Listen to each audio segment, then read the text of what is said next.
Hare Krishna, Krishna Krishna, Hare Hare, Hare Rama, Rama Rama, Hare Hare. Aí, bom dia pessoal, tudo bem? Nitai Gaura Premanande Haribo, Hare Krishna. Então vamos aqui ao Srimad Bhagavatam, nós estamos no terceiro canto, né, o capítulo é o 25, as glórias do serviço devocional. Hoje será o verso 19. Vamos cantar um pouquinho então? Jai Radha Madhava Kunja Bihari, Jai Radha Madhava Kunja Bihari, Gopi Jana Vallabha Girivaradhari, Gopi Jana Vallabha Girivaradhari, Yashodanandanam Vrajajanarandanam, Yashodanandanam Vrajajanarandanam, Yamunatira Vanachari, Yamunatira Vanachari, Jai Radha Madhava Kunja Bihari, Jai Radha Madhava Kunja Bihari, Gopijana Vallabha Girivaradhari, Gopijana Vallabha Girivaradhari, Yashodanandana Vrajajanaranjanam, Yashodanandanam Vrajajanaranjanam, Yamunatira Vanachari, Yamunatira Vanachari, Jaya Prabhupada, Jaya Prabhupada, Jaya Prabhupada, Srila Prabhupada, Prabhupada, Jaya Prabhupada, Prabhupada, Srila Prabhupada. Nitai Gaura Premanande, Hare Hare Bahu, Hare Krishna. Então, Om Namo Bhagavate Vasudevaya, Om Namo Bhagavate Vasudevaya, Om Namo Bhagavate Vasudevaya. Srimad Bhagavatam, terceiro canto, capítulo 25, as glórias do serviço devocional, verso 19. Na Yujamana Bhaktya, Na Yujamanaya Bhaktya, Bhagavati Akilatmani, Sadrishosti Shiva Pantha, Yoginam Brahma Siddhaye. Vamos ler mais uma vez? Na Yujamanaya Bhaktya, Bhagavati Akilatmani, Sadrishosti Shiva Pantha, Yoginam Brahma Siddhaye.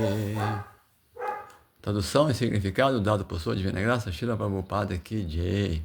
Tradução é a seguinte: nenhuma classe de yogi pode alcançar a perfeição em autorrealização, a não ser que se ocupe em serviço devocional à Suprema Personalidade de Deus, pois esse é o único caminho auspicioso. Nitai Gaura Premanande. Significado. Como se expõe explicitamente aqui, o conhecimento e a renúncia são perfeitos apenas ao serem ligados pelo serviço devocional. Na Yujamanaya significa sem estar encaixado. Quando há serviço devocional, a pergunta então é a quem oferecer este serviço. O serviço devocional deve ser oferecido à Suprema Personalidade de Deus, que é a super-alma de tudo, pois esse é o único caminho fidedigno de autorrealização ou de compreensão de Brahman. A expressão Brahma Siddhaye significa entender que somos diferentes da matéria. Entender que somos Brahman. As palavras védicas para isso são Aham Brahmasmi. Aham Brahmasmi. Brahma Siddhi significa que devemos ter conhecimento de que não somos matéria, somos almas puras. Há diferentes classes de yogis, mas todo yogi deve ocupar-se em autorrealização ou compreensão de Brahman. Aqui se afirma claramente que, a menos que nos ocupemos plenamente no serviço devocional à Suprema Personalidade de Deus, não podemos ter fácil acesso ao caminho de Brahma Siddhi. No começo do segundo capítulo do Srimad Bhagavatam, afirma-se que, quando nos ocupamos do serviço devocional a Vasudeva, o conhecimento espiritual e a renúncia ao mundo material manifestam-se automaticamente. Assim, o devoto não precisa esforçar-se separadamente para obter renúncia ou conhecimento. O próprio serviço devocional é tão poderoso que, mediante nossa atitude de serviço, tudo nos é revelado. Aqui se declara que Shiva Pantha, este é o único caminho auspicioso para se atingir a autorrealização. O caminho do serviço devocional é o meio mais confidencial de alcançar a compreensão de Brahman. O fato de a perfeição na compreensão de Brahman ser alcançada através do auspicioso caminho do serviço devocional indica que a dita compreensão de Brahman ou a compreensão da refulgência Brahmajyoti não é Brahma Siddhi. Além desse Brahmajyoti está a Suprema Personalidade de Deus. Nas Upanishads, um devoto ora ao Senhor pedindo-lhe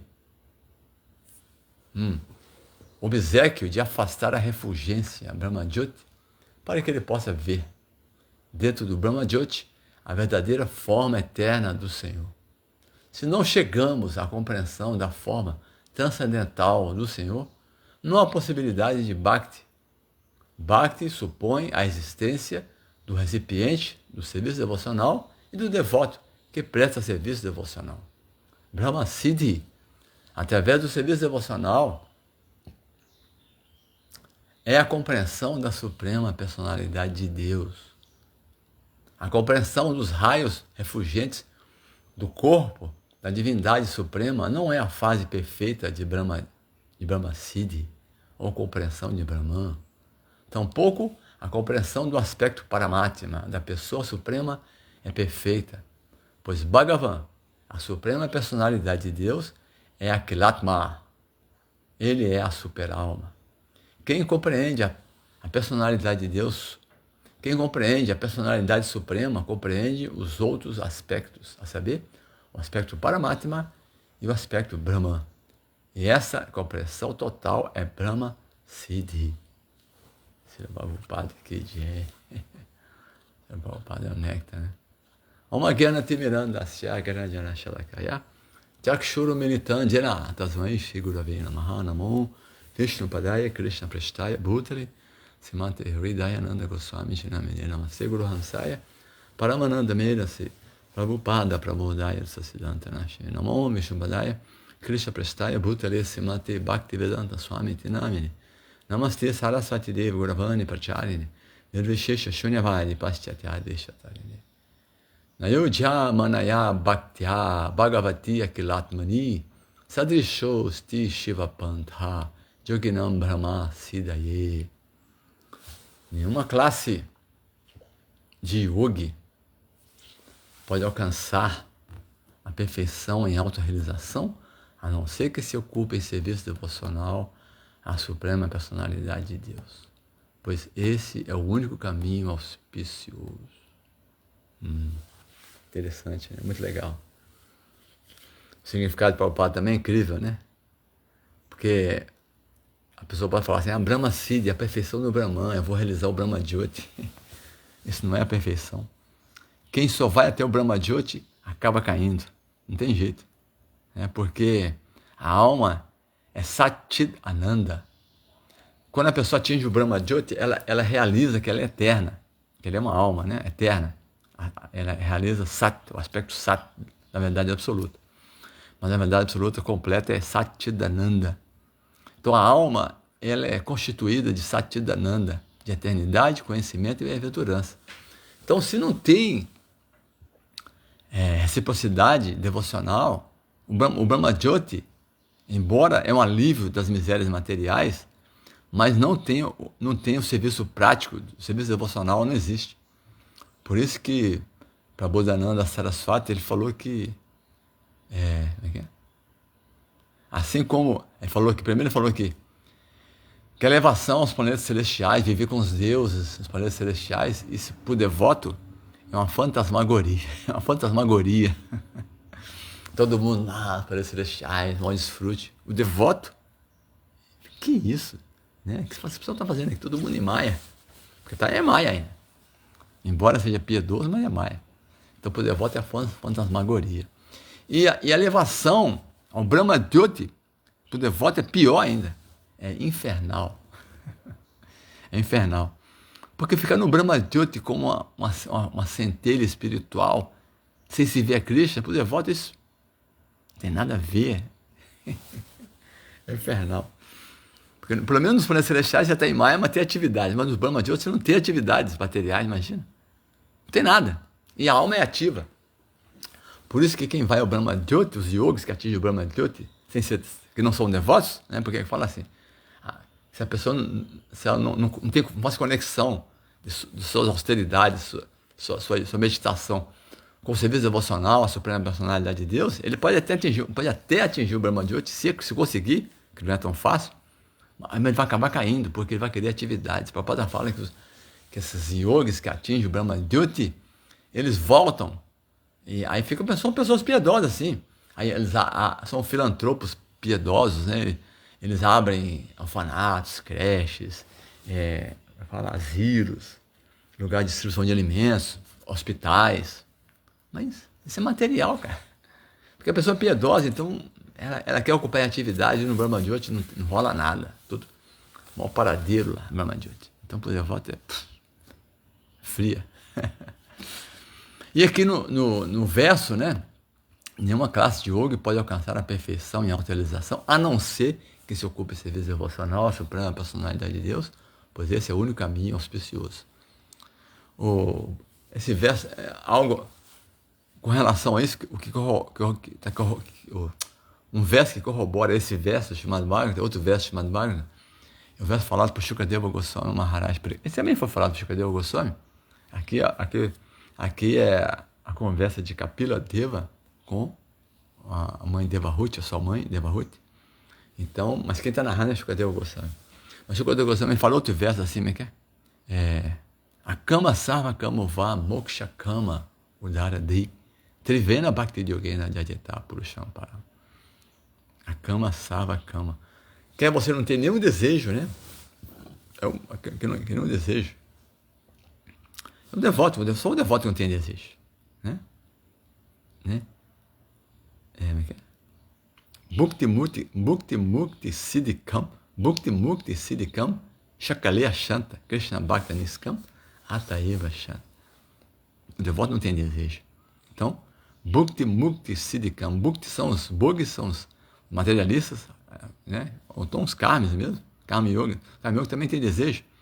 Mas se bem que o Karma Yoga já está no caminho já da perfeição. Uns bhuktis querem desfrutar. Mukti, os que querem atingir o Brahma, os yogis que querem atingir o Brahma Jyoti. Então, na realidade, Karma Yoga, que não tem conexão, se não tem Mishra Bhakti, se não está conectado com o serviço devocional, só vai melhorar seu karma. Então, Bhukti são os karmas, Mukti, que os yogis, são os personalistas, né, que atingem o Brahma Jyoti, Siddhis, os yogis místicos, né? Aqui está falando de Karma Yoga, Jnana Yoga e Dhyana Yoga. Na verdade é isso. Esses três yogis,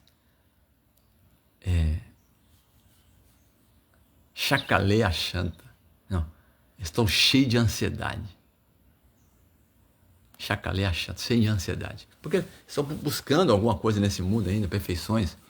Bhukti Mukti Siddhi Shakaleya Shanta. Krishna Bhakta Niskam, não tem nenhum desejo. Ataiva Shanta. Então ele certamente tem paz. Então, aí esse é o verso corroborando o verso que eu estou falando, que é o verso a Kama Sarva Kama Uva Moksha Kama Udaradi Tivrena Bhakti Yogena Jajeta Purusham Param. Que a pessoa, a Kama Sarva, a cama que não tem desejo, Sarva Kama, cheio de desejo, que eu estou muito em Maia, cheio de desejo, não importa. Quer você não ter nenhum desejo, a cama, Sarva Kama, cheio de desejo, Moksha Kama, você quer fundir no Brahman, Moksha Kama, Daradi, você deve com toda a determinação, Daradi, Tivrena Bhakti Yoga, assim, com resolução mesmo, Bhakti Yogena, ocupar em serviço devocional. Embora as escrituras falam, né, que você ocupar em serviço devocional desejando coisas materiais, não é a perfeição, mas é o caminho, é por aí mesmo que a coisa, é por aí que, ao invés de você buscar os semideuses, vai com Krishna. Shukadeva Goswami fala isso, que é cheio de desejo, Sarva Kama. O que é Sarva Kama? Você quer tudo, você quer desfrutar, você quer dinheiro, você quer mulher, homem, quer um parceiro, uma parceira, quer muito dinheiro, você quer qualquer coisa. O que você quiser. Sarva Kama é isso. Está cheio de desejos materiais. Tivena Bhakti Yogena Jajeta Purusham. E aí você vai alcançar a perfeição. Então esse verso está falando aqui a mesma coisa. Que os yogis que não fazem conexão de suas austeridades e penitências e conhecimento com serviço devocional, eles não alcançam a perfeição, não tem jeito. Porque, em última análise, o yoga significa uma atividade espiritual para conectar a alma com Deus. Se você não vai na plataforma de serviço devocional, que é ocupar esse serviço devocional, a suprema personalidade de Deus, você está ainda num degrau inferior ainda. Srila Prabhupada fala que só tem uma escada, né, que vai desse mundo até o mundo espiritual, é a escada de Bhakti Yoga. Porém, a pessoa que está na plataforma de Karma Yoga, Jnana Yoga e Dhyana Yoga, eles estão em degraus inferiores. Então, eles estão no caminho. Né? Quando um Karma Yogi, porque já fala, um Karma Yogi incrível, um Karma Yogi, ele vai alcançar, ele vai compreender Krishna, vai compreender que ele é a alma, que é Krishna. O Jnana Yogi também vai ocupar, um Karma Yogi vai realizar o que o Jnana Yogi realiza, né? Que nós somos a alma espiritual, Krishna a suprema personalidade de Deus. O Karma Yogi vai realizar isso. E o Jnana Yogi, que sabe que Krishna, que tem teoricamente que Krishna é a suprema personalidade de Deus, que ele é uma alma espiritual, se ele pratica seriamente o processo, ele vai ocupar atividades devocionais nesse mundo. Não tem jeito, né? Assim, é assim mesmo. Então, então todo mundo deve ocupar em serviço devocional a suprema personalidade de Deus. Eu vou olhar aqui os comentários aqui. Vamos ver aqui o que o pessoal está falando aqui. Quem apareceu aqui? O Marcelo. Marcelo, Hare Krishna. Otávio. Daniel, Haribol, Prabhuji, Hare Krishna. Pedro Marinho, Prabhu Pravyoma. Sair aqui é fácil sair aqui. É fácil sair aqui da página. Meu Deus do céu, é fácil de sair, viu? Eu consigo aqui. Mas o devoto puro tem desejo de servir a Krishna. É possível parar de desejar? Boa pergunta. Como se pode ser? Se for para Vyoma, como se pode ser a cama? Isso, Prabhu. A cama significa desejar tudo para Krishna. Ninguém pode parar dos desejos. Krishna fala, né? Não adianta. Quer material, quer espiritual, a alma é plena de atividades, ela deseja. Então, a maneira de você... Porque os yogis místicos, eles querem refrear os sentidos mecanicamente, né? Os yogis místicos da Dhyana Yoga, por que eles ficam meditando, sentados, contando a respiração? Eles até conseguem neutralizar o ar que entra com o que sai e fica em transe, imagina. O yoga pode chegar nesse ponto, já pensou? Isso é muito difícil. Ou então param até o coração, os yogis. diminui o coração, vai diminuindo, o coração para prolongar a duração de vida. Então, e come quase nada, e faz jejum severíssimo. Meu Deus, é uma coisa muito austera. Por que eles fazem isso? Porque qualquer atividade gera karma. Então, eles querem parar mecanicamente as atividades. Então, não vai conseguir, a menos que ocupe serviço devocional. Vai chegar um ponto que ele tem que entender que ele é uma alma eterna, e como o Patanjali fala, né? Samadhi Siddhi, depois do Samadhi tem o Samadhi Siddhi. A perfeição do Samadhi não é ficar em transe, o yoga místico, assim, lá sem falar, sem nada, entrar em transe e entrar no Brahman. A perfeição o Samadhi Siddhi é quando o yogi realiza Krishna no coração e começa a adorar Krishna, começa a fazer orações a Krishna, ocupa em Vandana, glorificar Krishna no coração, imagina. Vira um devoto, tem que virar um devoto. Se a pessoa não chegar na plataforma de devoto, então tem que desejar para Krishna. Aí você pode. Um verdadeiro akama é aquele que não deseja tudo para Krishna, tá certo? Sundarang, bom dia a todos, Hare Krishna, reverência. Bom dia, Sundarang. Nitaigora Premanandi, Haribo. Vou escrever alguma coisa aqui para ver se aparece aqui a Hare Krishna.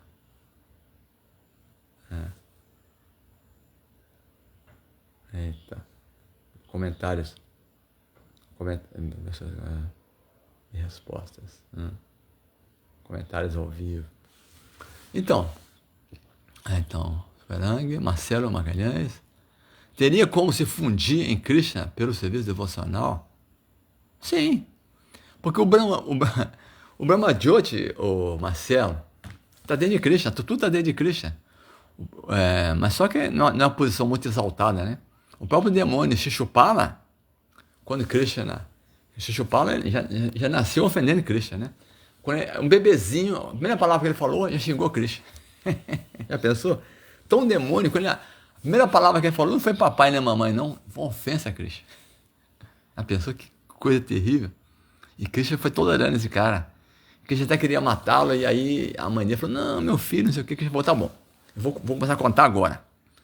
Quando chegar em 100 ofensas, eu vou matar esse cara.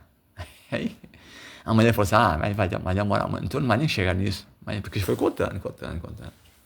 Lá na cerimônia Rajasuya de Maharaj Yudhishthira, que Shishupala ficou indignado porque eles colocaram Krishna como uma pessoa mais exaltada lá, todo mundo concordando, mas Shishupala ficou indignado. Ele começou a ofender Krishna. Aí foi botando, 98, tava 98, 99, 100, Krishna mandou Sudarshan Chakra, cortou a cabeça dele. Então, aí, a alma espiritual saiu do corpo dele, todo mundo vendo assim, ó, ao vivo e a cores. A alma entrou no pé de Krishna, no corpo de Krishna. Já pensou que legal? Mas, é um Brahma Jyoti. Então, por isso que o meu mestre espiritual, ele fala sobre isso, na aula, que algumas teorias falam que nós viemos do Brahman, nós viemos do Tatastha Shakti. Tatastha Shakti não é um lugar. Tatastha Shakti é uma posição da alma, né? A posição é uma classificação. Tatastha Shakti não é só uma energia marginal. Mas algumas pessoas falam que nós viemos do Brahman. Nós não tivemos com Krishna, viemos do Brahman. E a Tiradeva, nessa aula que ele derrota esse argumento, ele fala assim, não, ninguém cai do Brahman. O Brahman já é caído. Porque o Brahman, até os demônios vão para o Brahman. Então o Brahman não é assim, ó. Não é a perfeição aqui, como fala aqui, ó. Brahma Siddhi. Não é Brahma Siddhi. Brahman não é Brahma Siddhi. Brahma Siddhi é Bhagavan. Entende? É isso. Para o Bhakti Yogi praticar a meditação não seria bom? Sim, cara. Tudo é bom. Tudo que for favorável, se você é um cara estabanado, tem que ficar parado, se não faz bobagem, praticar yoga, meditação, ficar calado é para você não falar bobagem. Né? Ficar parado é para você não fazer bobagem, entende? É isso mesmo. Olhar na ponta do nariz para você não ficar contemplando as mulheres, os homens contemplando as mulheres contemplando os homens, contemplando esse mundo. Olhar na ponta do nariz. Mas por quanto tempo você vai ficar assim? Vai ficar a vida toda assim? Porque os yogis perfeitos, os yogis sérios mesmo, eles vão para os lugares, lá para os Himalaias, para as florestas, para as cavernas, eles não voltam não, cara. De lá eles abandonam o corpo mesmo. Não tem né, que volta para a cidade, tirar uma folga lá, ir no supermercado, comprar umas coisas. Por isso que esse tipo de yoga não é pra gente. Não é? Né? Então, o Bhakti Yoga, a meditação que o Bhakti Yoga deve praticar, pensar em Krishna. Nós temos que estar pensando em Krishna. Pensar em Krishna. Pensar, você está na rua, você está dirigindo, você começa a cantar japa. Ou então começa a cantar Hare Krishna mentalmente. Hare Krishna, Hare Krishna. Põe uma aula, sim? Você está no engarrafamento, põe uma aula do Guru, põe Prabhupada cantando, sei lá. Pensar em Krishna, o nosso é pensar em Krishna. Ou então pensar aqui nós estamos lendo aqui agora, né? Falando sobre isso, né? Se não estiver ocupado em desenvolvimento emocional, estou dando essas. Estão lendo aqui, fazendo comentários sobre esse significado do Srimad Bhagavatam. Meditar sobre isso. Não? Você deve meditar o que você ouviu ontem, meditar hoje, entendeu? É assim. É assim que você ocupa em Bhakti Yoga. Ocupar a meditação em Krishna, entendeu? É isso, cara. Carlos Alexandre, Haribo, Itaigura Premanande. Então, pessoal, vamos lá. Tem perguntas? Fala aí. Deixa eu ver o significado, tem alguma coisa a mais que o papai falou aqui. Brahman. Uma coisa que eu queria falar é que como é que um yogi que não é devoto, né? Ou então um impersonalista, porque na Kali Yuga o personalismo é contaminado, o personalista vira um Mayavadi, né? Porque o Mayavadi é ofensivo. O personalista não é ofensivo, ele não tem compreensão ainda, mas quando ele pratica essa filosofia, quando ele pratica yoga do impessoal, ele acaba virando um Mayavadi ofensivo, ele acha que ele é Deus. Aí pronto. Que tudo é um, tudo é Deus, aí pronto. Então, como é que essas pessoas, que cara de pau nessas pessoas, né? Imagina, olha, a primeira encarnação de Krishna no universo chama Mahavishnu. A primeira manifestação de Krishna no universo material é Mahavishnu. Uma forma gigantesca. Não, nem no universo, né? É antes do universo. Tem um Pradhana. Aí Mahavishnu, ele cria milhões, dos poros dele nascem milhões de universos. Imagina. Que coisa, né? E ele olha para a energia material, chama Pradhana, e ele injeta todas as entidades vivas na energia material. E aí passa a ser chamado, o Pradhana passa a ser chamado Mahatattva. Quando o Pradhana, com o olhar de Mahavishnu, é impregnado com as entidades vivas, se transforma e aí o tempo começa a acontecer, porque até então está no tempo passado, em presente e em futuro. Quando o Mahavishnu lança um olhar para a energia material sutil, Pradhana, aí o tempo começa a contar. Então, por isso que o olhar de Mahavishnu também é o tempo. É o seu Shiva, é o tempo. Aí começa a ter passado, presente e futuro. Interessante isso, né? Então, eu quero dizer que Mahavishnu, nessa forma assim, gigantesca de Krishna, dos poros nascem milhões de universos. Imagina, milhões de universos. E aí, cada universo que vai ter o seu Garbhodaka Kashai Vishnu, o seu Brahma, sei o quê. Aí Brahma aparece. Aí, me fala da sobrancelha de Brahma, vem seu Shiva. Todos esses semideuses, o que eles são para Krishna? Seu Shiva, seu Brahma, Indra, qualquer gado. Que dizer então, Ganesha, qualquer semideus, Ganesha, Indra, Vayu, são insignificantes, são assim, não são menores que Vishnu, não, são são inconcebivelmente menores do que Mahavishnu. E Mahavishnu, ele é insignificante em relação a Krishna. Esse Krishna que nós adoramos, esse Govinda, Krishna tocando flauta, imagina. Quem é Mahavishnu para Krishna? Krishna, Krishna ele expande, como Vasudeva Krishna, né? que é o Vasudeva em Dwaraka, Vasudeva Sankarsana, que é Balarama, Pradyumna e Aniruddha, que são os filhos e o neto de Krishna. Imagina, ele expande e depois esse Sankarsana, ele expande novamente Vasudeva Sankarsana, Pradyumna e Aniruddha. E aí que vem imagina, aí que vem Mahavishnu, Garbhodaka Kashai Vishnu, Kshira Kashai Vishnu. De Kshira Kashai Vishnu, que fica em cada universo, em cada universo tem um planeta, chama Shasveta Dwipa, que é um universo espiritual, um planeta espiritual, que está no oceano de leite.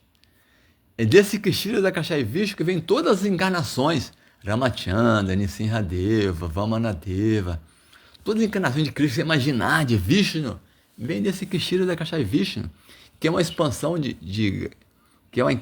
uma expansão de Kshira de Garbhodakashai Vishnu, que veio de Mahavishnu, que veio do segundo Chaturvyuha, que veio do primeiro Chaturvyuha, né, que veio de Vasudeva Krishna, que veio de Krishna. Imagina. Olha que distância que está. Os semideuses também não compreendem Krishna. Ninguém compreende Krishna. Porque Krishna é inconsequente. Já fala, eu sou a fonte dos deuses. Fala dos deuses, né? Dos deuses e dos sábios. É insignificante. Todo mundo é insignificante em relação a Krishna. Fala-nos sobre seu livro, porque você decidiu fazer um comentário da Bhagavad Gita. Haribo. Prabhu Paravyama aqui levantou a bola aqui, ó. Então, é um prazer, Paravyama. Mostrar para vocês meu livro. Então, meu livro aqui, ó. Esse é o livro, ó, Compreendendo a Bhagavad Gita, a canção do mestre. Esse é meu livro, tá vendo? Eu estive no Rio lançando aí. Quem quiser pode comprar também. Pode comprar, online. Olha, por que eu fiz isso? Eu fiz isso para... Como é que pergunta? Fala sobre por que você decidiu fazer um comentário da Bhagavad Gita. O que eu estou fazendo aqui agora, por exemplo, para o Paravyama? O que eu estou fazendo aqui? Eu estou fazendo um comentário, né? Do comentário de Prabhupada e do verso. Então por que nós fazemos isso? Não é para realçar o verso, o significado de Prabhupada? A ideia, quando você vai dar uma palestra sobre um verso do chamado Bhagavatam ou da Bhagavad Gita, para que é? Para que você fala então? Se não precisasse falar, você não falaria nada, né? Lê o verso e tchau, Haribo. A aula demoraria 3 minutos e acabou, né? Por que nós ficamos conversando? Porque quando você começa a dialogar e interagir, falar, perguntas e respostas, aí o tema vai ficando mais apurado, porque esses tópicos são espirituais, não são materiais. Não são materiais, são espirituais. Tem até o passatempo, né? Que Srila Bhaktisiddhanta, acho que ele ficou no primeiro verso chamado Bhagavatam, acho que um mês. Um mês. Falando sobre o mesmo verso. Todo dia, aula, primeiro verso.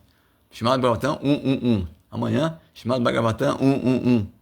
Primeiro canto, primeiro verso, primeiro capítulo. Primeiro canto, primeiro capítulo, primeiro verso. Ficou assim um mês. Porque é ilimitado. Você pode falar de um assunto espiritual ilimitadamente. Então a ideia minha é essa. A ideia minha, para você perguntou sobre meu livro, estou falando que você perguntou, tá bom? É porque a Bhagavad Gita é o néctar, né? A Bhagavad Gita de Prabhupada, Srila Prabhupada, Bhagavad Gita como ele é, Prabhupada né? Todos nós nos tornamos devotos, né? Pela Bhagavad Gita de Prabhupada, que Prabhupada é o devoto puro, que veio empoderado para espalhar o serviço devocional, né? Então, mas eu já falei sobre isso. Prabhupada, Srila Prabhupada, se você vê a tradução dos versos que Prabhupada faz, Prabhupada, ele tinha urgência. Ele chegou no Ocidente com 70 anos de idade. Chegou com 70 anos de idade já. Ele fez 70 anos no navio, né? Ele saiu com 69, mas já nos dias de fazer aniversário. Prabhupada fez 70 anos no navio, antes de chegar na América. Ele chegou na América com 70 anos. Então, Prabhupada sabia que ele não tinha muito tempo. Ele estava ainda, quando ele chegou no Ocidente, ele só tinha traduzido o primeiro canto chamado Bhagavata. Então, né? Então, Prabhupada traduziu o Bhagavad Gita. Então, Prabhupada tinha urgência. Então, você viu os comentários de Prabhupada, ele vai direto, tudo ele encaminha para o serviço devocional. Porque o serviço devocional, como falou aqui, é perfeição. Né? E Prabhupada, mais que ninguém, sabia disso. E sabia que a única salvação para nós, na Kali Yuga, é ocupar em serviço devocional. E ainda mais que o Sr. Chaitanya veio trazer esse processo tão simplificado, através do Harinama Sankirtana, cantar e ouvir as glórias de Krishna, imagina? Sankirtana, pregar, falar de Krishna, ouvir de Krishna, né? Cantar publicamente os santos nomes e as glórias de Krishna. Seja Sankirtana. Então, Prabhupada sabia isso, então Prabhupada tinha urgência, né? Então, lá quando o Bhagavad Gita falou yoga, Prabhupada falou o devoto. Lá fala praticar yoga, Prabhupada, serviço devocional puro, a suprema personalidade de Deus. Então, Prabhupada, a tradução de Prabhupada é totalmente voltada para Bhakti Yoga. Vão lá, pessoal, não tem tempo para ficar, né? Não fica perto de tempo com outras coisas, não. Né? Prabhupada fala isso, né? Que haja apenas um livro, a Bhagavad Gita, que haja apenas um mantra, o Mahamantra Hare Krishna, que apenas uma divindade, Krishna, entendeu? Então, Prabhupada é assim, você é uma alma eterna. Então, o Srila Prabhupada, ele enfaticamente ele enfatiza isso. Então, uma pessoa que, às vezes, uma pessoa que não, nós, nós, nós que adotamos a consciência de Krishna, que nós somos devotos de outras vidas, todos nós. Todo mundo que tem afinidade com a consciência de Krishna, do livro de Prabhupada, é porque já começou esse processo antes. Então, como já começamos o processo antes, então nós é fácil, né? Mas tem pessoas que pegam a Bhagavad Gita, cara, não entende nada. Fica totalmente travado ali, ó. E tem os palavra por palavra, e fica assim, pra que isso? Pra que serve? A pessoa não se atrai, porque ela tá algumas fases antes, entende? Então, Prabhupada, como eu falei, Prabhupada é direto, assim, serviço devocional, vai direto ao ponto. Para quem é devoto, incrível, mas para quem não é devoto ainda, nem é simpatizante, ele fica enrolando, né? Agora tem e aí, pra gente foi incrível, né? Mas aí, poucos anos atrás, meu mestre espiritual, Hridayananda Maharaj, Acharya Deva, ele fez a Bhagavad Gita, de Acharya Deva aqui, ó, a canção do Senhor Krishna, tradução literal do sânscrito, o guia completo, de Acharya Deva, tá até assim, meio velhinho que eu li esse livro demais. Então, esse livro de Acharya Deva é a tradução literal, né, assim? Você vê os mantras, a tradução assim, ao pé da letra ali do sânscrito, né? Quando é yoga, é yoga. Yoga é yoga, entendeu? Então, Acharya Deva é bem acadêmico, né? Uma tradução bem, como é que fala? Rica, né? Bem filosófica, assim. Aí eu falei assim, aí eu pensei, mas aí tem pessoas também que não são muito filosóficas. Vou fazer uma tradução assim, que para o padre é doce, né? A Acharya Deva é assim, é legal, muito legal, eu adoro a Acharya Deva. A tradução da Acharya Deva é bem acadêmica, e a coisa acadêmica é mais seca, né? E para o padre é só madurando, só néctar, né? Mas para o padre é pesado também, né? Para o padre, ele fala, olha, se você não ocupar esse devocional, você está no sal, né? Em última análise, isso. Tem que se render a Krishna, cara. Ele fala assim, até no começo, ele fala assim, ó, eu lembro que isso me impactou bastante. Acho que na introdução, ele fala assim, se você tiver pelo menos 50 anos de vida pela frente, você deve ocupar agora em serviço devocional. Eu falei, caramba, eu tinha 20 e poucos anos, falei, caramba, então tem que correr. Vou estar com 70 e tantos anos, eu vou chegar até lá. Então isso me impactou positivamente. Mas uma pessoa que não é devota, fala, isso é coisa aqui, nossa, 50 anos de vida pela frente, que isso? Então, o que eu quis dizer é o seguinte, eu fiz uma tradução assim, evitando o sânscrito. Então, no verso ali tem pouco sânscrito. Só no primeiro capítulo ali, que está a descrição entre aqueles guerreiros, tem todo o nome sânscrito, né? Mas eu só uso, a Bhagavad Gita é um diálogo de Krishna com Arjuna, então eu só tem duas pessoas, é Krishna e Arjuna. Não tem Madhusudana, não tem Rishikesha, não tem como é que é? Vyasaki, não tem nada disso. Né? Que às vezes Krishna chama Arjuna de Gudakesha, Arjuna chama Krishna de Govinda, assim, e vai mudando, Madhusudana. Então eu evitei isso, só tem Krishna e Arjuna, o diálogo de Krishna com Arjuna. Então a minha ideia é dar às pessoas acesso direto à mensagem ali, entendeu? Então tem uma tradução, embaixo de cada verso tem um sânscrito, para quem quiser, mas a ideia facilitar para as pessoas que estão chegando agora. Eu faço alguns comentários de quando em quando, uns comentários, para as pessoas. A ideia é simplificar para as pessoas que estão chegando agora na consciência de Cristo. Então, meu livro, por isso fala compreendendo, para quem não está sacando nada, começar a compreender alguma coisa. Tá bom? Então é isso. Obrigado. Obrigado pelo Parivão, obrigado a todo mundo. Então é isso, pessoal. Não tem mais perguntas, não é isso? Vamos parar por aqui. Todas as glórias, Srila Prabhupada. Srila Prabhupada, que Jai, Hare Krishna, Hare Bo, Hare Krishna.